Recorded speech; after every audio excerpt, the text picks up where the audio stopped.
সাম্প্রতিক দিনগুলোতে ইসরায়েল আবারও গাজা উপত্যকায় ব্যাপক বিমান হামলা চালিয়েছে, যা চলমান নাজুক যুদ্ধবিরতির উপর বড় ধাক্কা হিসেবে দেখা হচ্ছে। গাজার স্বাস্থ্য মন্ত্রণালয় ও সিভিল ডিফেন্সের তথ্যে জানা গেছে, উত্তর ও মধ্য গাজা জুড়ে চালানো এই নতুন ঢেউয়ের হামলায় অন্তত ২৪ জন ফিলিস্তিনি নিহত এবং বহু মানুষ আহত হয়েছে।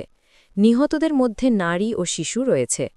রিমাল এলাকা, নুসেইরাত শরণার্থী শিবির, দেইর আল বালাহ এবং কিছু আবাসিক ভবন ও যানবাহন এসব হামলার প্রধান লক্ষ্য ছিল।